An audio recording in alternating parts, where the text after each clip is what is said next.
Assalamualaikum warahmatullahi wabarakatuh. Apa kabar semuanya? Alhamdulillah kita berjumpa kembali pada mata kuliah Maqasid Syariah. Pada pertemuan kali ini kita akan membahas kaidah-kaidah Maqasid Syariah, ringkasan dari bukunya Muhammad Al-Yubi. Mari kita bedah bareng-bareng ya, gimana para ulama kita memetakan arsitektur hukum Islam yang sangat luar biasa ini.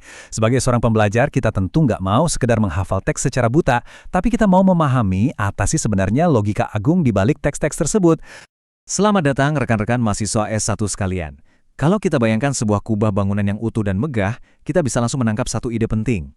Hukum Islam atau fikih itu sama sekali bukan sekedar kumpulan aturan, perintah, atau larangan yang terpisah-pisah. Enggak sama sekali.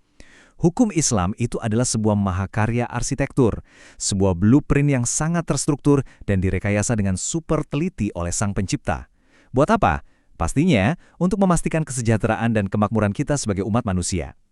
Melalui 23 kaidah umum ini, kita bakal melihat dengan saksama gimana presisinya fondasi hukum tersebut bekerja menopang peradaban kita sehari-hari. Nah, untuk rencana pembelajaran kita hari ini, ibaratnya ada 6 pemberhentian. Kita mulai dari pengantar dan tujuan tertinggi, lalu melihat 5 fondasi universal syariat, 3 tingkatan proteksi hukum, dinamika dan mekanisme pemeliharaan, resolusi konflik atau tarjih, dan terakhir kita bungkus dalam satu ekosistem hukum yang holistik. Rute ini bahkan memandu kita buat paham berbagai istilah teknis arsitektur hukum ini dengan cara yang mengalir dan gampang dicerna. Oke, kita masuk ke pemberhentian pertama. Pengantar dan tujuan tertinggi. Mengapa sih syariat itu diturunkan? Sebagai pembelajar yang kritis, pertanyaan paling mendasar sebelum kita bahas rincian pasal per pasal adalah bertanya kenapa. Mari kita telusuri fondasinya dulu. Jawabannya merangkum kaidah pertama dan kedua dari kitab Al-Yubi dengan sangat elegan.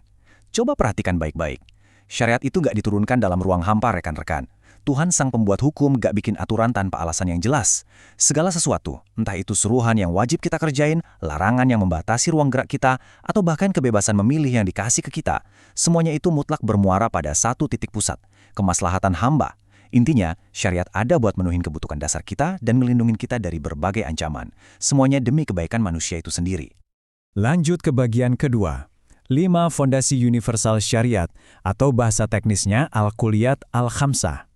Kalau tadi kita udah sepakat tujuannya buat kemaslahatan manusia, pertanyaannya kemudian mengerucut, kesejahteraan yang mana nih? Aspek apa sih yang sebenarnya dibela mati-matian sama hukum ini?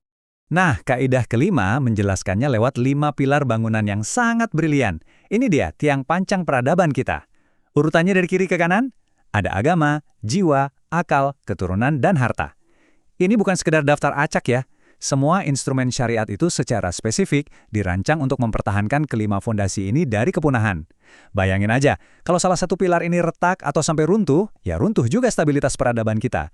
Jadi, waktu kita ngebedah setiap aturan hukum Islam, ujung-ujungnya pasti lari ke upaya penjagaan salah satu atau kombinasi dari kelima pilar utama ini.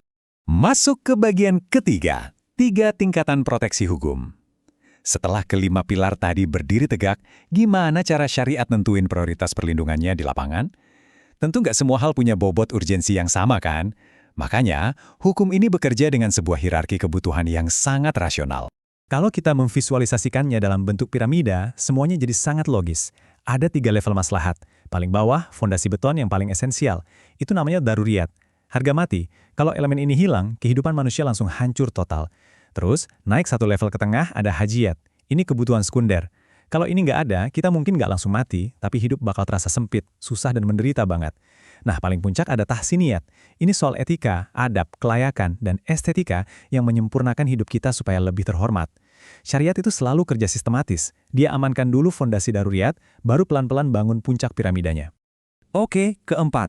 Dinamika dan mekanisme pemeliharaan. Sampai di titik ini, kita udah lihat kerangka besarnya.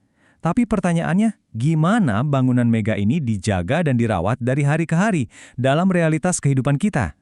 Jawabannya ada di kaidah ke-15. Syariat merawat kelima pilar tadi pakai 2 mekanisme yang saling melengkapi, yaitu wujud dan adam. Wujud itu sifatnya proaktif dan produktif. Contohnya, kita diwajibin buat kerja keras nyari rezeki buat negakin pilar harta. Nah, sebaliknya, adam itu sifatnya preventif atau bertahan, kayak benteng. Syariat mencegah kerusakan dari luar dengan melarang keras hal-hal kayak pencurian, korupsi, atau penipuan, biar pilar harta kita nggak dihancurin orang lain. Kedua mekanisme ini, proaktif dan preventif, selalu bekerja bareng kayak tameng dan pedang buat ngelindungin kemanusiaan. Tunggu sebentar, sebelum kita masuk ke bagian yang agak lebih rumit, saya mau kita sepakat dulu soal satu istilah penting ini. Mukallaf. Dalam diskursus syariat, kita bakal terus-terusan pakai kata ini. Singkatnya, mukallaf itu adalah subjek hukumnya. Manusia dewasa, berakal sehat, yaitu ya kita-kita ini, yang dibebani hak, kewajiban, dan tanggung jawab buat ngejalanin syariat. Ingat ya rekan-rekan, blueprint yang sesempurna apapun nggak akan ada gunanya kalau nggak ada subjek aktif yang ngejalaninnya dengan sadar. Nah, ngomongin soal tindakan sadar, gimana interaksi antara sang pencipta dan kita sebagai manusia? Ini ada kaidah yang sangat krusial. Perbuatan kita sebagai subjek hukum itu baru dinilai valid dan bernilai secara syariat kalau niat kita sinkron secara sempurna dengan niat sang pembuat hukum. Nggak bisa jalan sendiri-sendiri. Niat kita, sebaik apapun menurut asumsi pribadi, sama sekali nggak boleh melenceng keluar dari koridor tujuan syariat yang udah ditetapkan secara universal.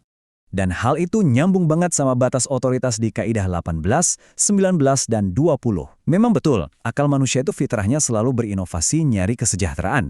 Tapi ketika logika atau rasionalitas kita ini berbenturan frontal dengan wahyu atau teks suci yang udah eksplisit, maka wahyulah yang menang.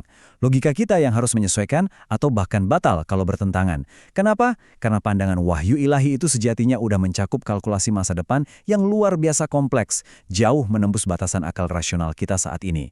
Masuk ke pemberhentian kelima, resolusi konflik dan tarjih. Di dunia nyata yang berantakan dan jauh dari kata ideal ini, benturan kepentingan antar manusia itu pasti kejadian. Terus gimana kalau ada dua aturan atau maslahat yang sama-sama baik, tapi tabrakan di lapangan? Jangan khawatir, syariat nggak ninggalin kita dalam kebingungan. Syariat punya sistem resolusi konflik berlapis yang kita sebut tarjih. Syariat itu anti banget kerja pakai tebak-tebakan buta. Silakan dicatat algoritma prioritasnya nih. Pertama, kebutuhan primer mutlak mengalahkan kebutuhan pelengkap. Kedua, kepentingan publik yang luas akan selalu mendominasi kepentingan privat. Ketiga, sesuatu yang udah pasti bakal mengalahkan hal yang statusnya masih meragukan. Dan keempat, konsensus suara bulat para ulama harus didahulukan di atas pendapat yang masih memicu perdebatan. Sistem problem solving ini benar-benar logis, terukur, dan sistematis banget. Gak terasa kita udah di pemberhentian ke-6, ekosistem hukum yang holistik. Sebagai kesimpulan dari perkuliahan kita hari ini, mari kita tarik perlahan semua konsep struktural tadi jadi satu gambar besar yang utuh. Kesimpulan dari seluruh penjabaran buku Al-Yubi ini kelihatan luar biasa indah. Hukum Islam pada hakikatnya adalah satu ekosistem yang sangat terintegrasi, logis, dan presisi tinggi. Di tengah-tengahnya ada kita sebagai mukallaf yang ngemban amanah. Terus, tindakan kita diselaraskan penuh dengan tujuan syariat, didukung oleh jalur operasional yang sah, dilindungi elemen-elemen penyempurna, dan kalaupun ada badai benturan konflik, langsung distabilkan lagi secara adil lewat sistem tarjih tadi. Tiap baut, tiap mur, dalam mesin besar ini bekerja bahu-membahu untuk satu tujuan yang sama. Jadi, kesimpulan konseptualnya benar-benar terang benderang. Puluhan kaidah maqasid ini ngebuktiin satu hal yang nggak bisa dibantah. Arsitektur hukum Islam itu dirancang bukan buat mengekang atau nyusahin kita. Malah sebaliknya, ini didesain secara khusus untuk merekayasa kesejahteraan sejati manusia, memblokir segala bentuk kehancuran, dan mempertahankan peradaban yang elegan dalam situasi apapun. Cukup sekian, terima kasih. Wassalamualaikum warahmatullahi wabarakatuh. Sampai jumpa kembali di pertemuan berikutnya.